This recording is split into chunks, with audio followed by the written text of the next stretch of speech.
The process by which the ovary produces female gamete called ovum is called oogenesis. Oogenesis.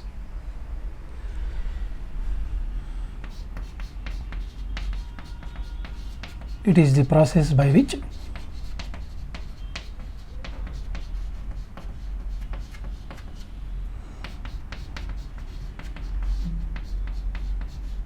the diploid germ cells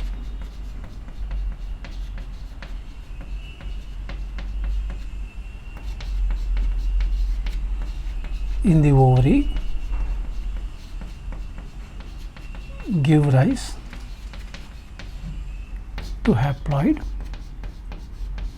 ovum.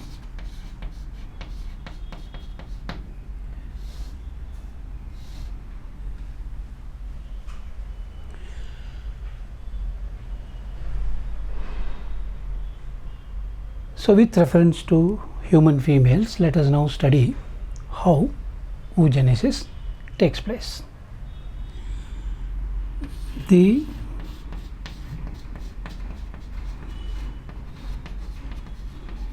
diploid germ cell in the ovary which undergoes oogenesis is called as the oogonial cell or egg mother cell. This oogonial cell undergoes oogenesis, ultimately giving rise to a single ovum. Let us first know how the general process of oogenesis takes place in most of the animals, and then see what is the difference with reference to human beings. Now, let me begin with a oogonial cell.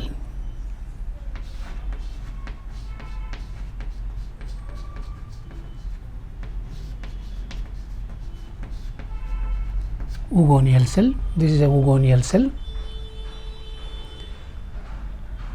also called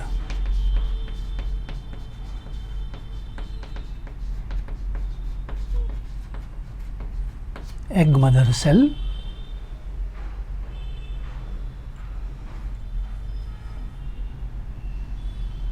Oogonial cell undergoes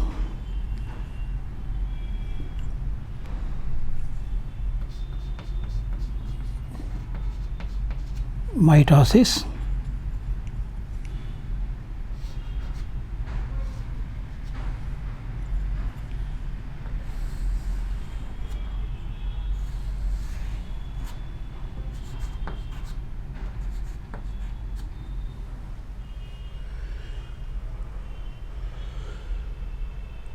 to form diploid cells. This is the phase of multiplication.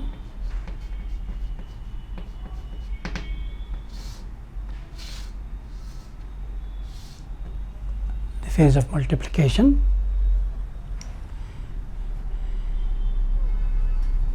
Now, each of these cells undergo synthesis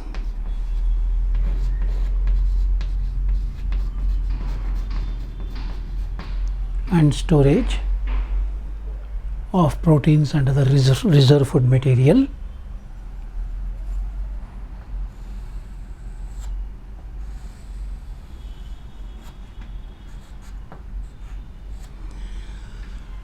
Resulting in an increase in the size of the cell. So this is the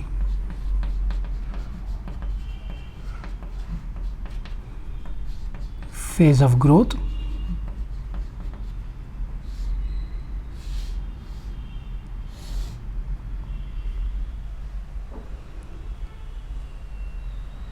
At this stage, the cell is called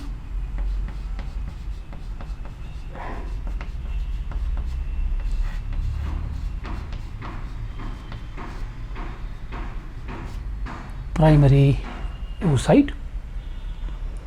It's a diploid cell. This primary oocyte now enters into phase of maturation. Initially, it completes meiosis 1. Meiosis 1.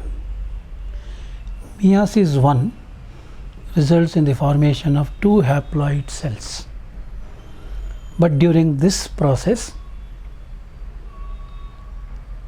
karyokinesis is normal. There is a reduction in the chromosome number, but cytokinesis will be unequal. Therefore,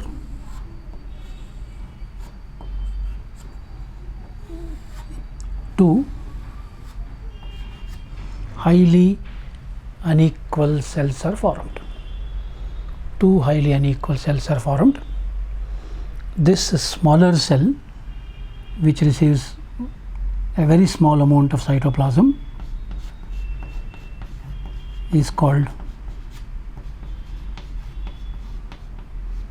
the first polar body, and this larger cell,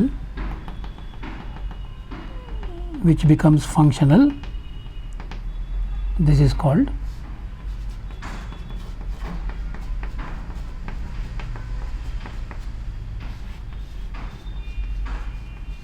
secondary oocyte. The secondary oocyte is haploid.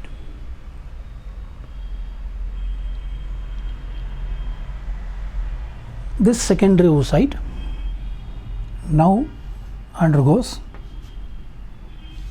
meiosis 2.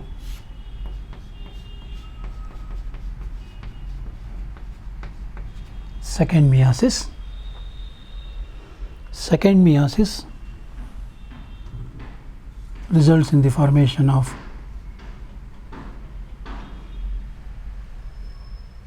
two highly unequal cells once again, because again cytokinesis is unequal, so you get one smaller cell and one larger cell. This smaller cell, which has received less amount of cytoplasm, represents the second polar body. The first polar body and second polar body degenerate. So only one cell remains functional, and this functional cell is called ootid. Now this ootid undergoes some transformational changes. Some transformational changes. In most animals, these transformational changes involve deposition of a reserve food material called yolk, as a result of which the cell further increases in size and becomes the female gamete ovum. It means there is a characteristic difference between spermatogenesis and oogenesis. In spermatogenesis, we have seen each of the primary spermatocyte completes meiosis 1 and meiosis 2 and ultimately results in the formation of 4 haploid spermatozoa. But here, each primary oocyte ultimately results in the formation of only one functional female gamete, that is ovum. This is because of the formation of polar bodies due to unequal cytokinesis. This is the general situation. But in human beings, the ovum, when it is released from the ovary, it will be in the secondary oocyte stage. It will be in the secondary oocyte stage, which means it would not have completed second meiotic division to become the oocyte and then the ovum.